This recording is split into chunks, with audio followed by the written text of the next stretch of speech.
بسم اللہ الرحمن الرحیم۔ السلام علیکم۔ آج ہم آپ کو گوجر خان میں ہونے والے حادثے کے متعلق آگاہ کریں گے۔ گوجر خان میں ایک فارچونر نے 2 آدمیوں کو کچل ڈالا۔ جی ہاں، فارچونر نے 2 آدمیوں کو کچل ڈالا، جس میں سے ایک تو موقع پر ہی جاں بحق ہو گیا۔ حادثہ کچھ اس طرح سے رونما ہوا کہ ایک ہوٹل کے باہر جو کرسیاں لگی ہوئی تھیں ان پر چند افراد بیٹھے تھے اور فارچونر بے قابو ہو کے ان پر چڑھ دوڑی۔ شاید اس کے بریکس فیل تھے یا جو بھی حادثہ تھا، لیکن فارچونر چلانے والے کے قابو میں نہ رہی، جس کی وجہ سے فارچونر نے دونوں آدمیوں کو کچل ڈالا۔ بتایا جاتا ہے کہ ایک تو موقع پر ہی جاں بحق ہو گیا اور دوسرا شخص ابھی بھی ہسپتال میں اپنی زندگی کی جنگ لڑ رہا ہے۔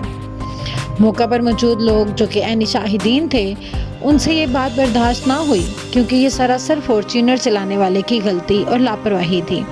انہوں نے فوراً اس بات کا اندازہ لگائے بغیر فارچونر جلانے سے ان کا کوئی فائدہ نہیں ہوگا بلکہ کسی کا شاید کروڑوں کا نقصان ہو جائے گا، انہوں نے فوراً فارچونر کو نظر آتش کر دیا۔ پولیس نے ڈرائیور سمیت 3 آدمیوں کو حراست میں لے لیا ہے، لیکن گاڑی فارچونر کو جلانے والے بھی 3 لوگوں کو حراست میں لے لیا گیا۔ اگر ہم اس واقعے پہ غور کریں تو ہمیں اندازہ ہوتا ہے کہ بے شک ایک گاڑی چلانے والے کی غلطی تو تھی، لیکن ہو سکتا ہے کہ اس کے ساتھ بھی کوئی ایسا بڑا حادثہ رونما ہوا ہو جو اس کے اپنے اختیار میں ہی نہ ہو اور کچھ اختیار سے باہر ہو کے گاڑی اس سے بے قابو ہو گئی ہو، کچھ بھی ہو سکتا ہے۔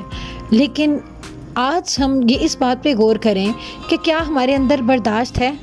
ہاں، ہم مانتے ہیں کہ کہیں بھی ہمارے کسی پیارے کو ہماری آنکھوں کے سامنے کوئی بھی چوٹ پہنچتی ہے تو ہم اپنے آپ پر اختیار کھو بیٹھتے ہیں، لیکن اس کے باوجود کبھی بھی ہمیں قانون کو اپنے ہاتھ میں نہیں لینا چاہیے۔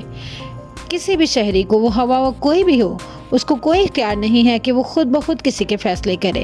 یہ کام پولیس کا ہے اور اس کو پولیس پر ہی چھوڑ دینا چاہیے۔ موقع پر موجود لوگوں کو اس طرح سے اس مسئلے کو حل کرنا چاہیے تھا کہ وہ فوری طور پہ گاڑی چلانے والے کو اور جو بھی اس میں موجود لوگ تھے ان کو قابو میں لے کر لیتے، ان کو کمرے میں بند کر دیتے یا کچھ بھی ایسا، لیکن گاڑی کو جلانا یہ کوئی انسانیت نہیں، اس چیز کو کنڈیم کرنا چاہیے۔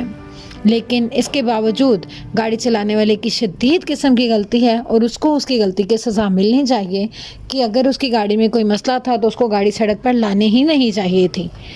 تو ہمیں ان چیزوں سے باخبر رہنا چاہیے کہ کوئی بھی حادثہ کسی نہ کسی لاپرواہی کا نتیجہ ہوتا ہے اور کسی بھی لاپرواہی کے نتیجے میں بہت بڑا حادثہ ہو سکتا ہے، اس لیے ہمیں ہمیشہ ہر چیز کے لیے پہلے سے حفاظتی اقدامات کرنے چاہیے۔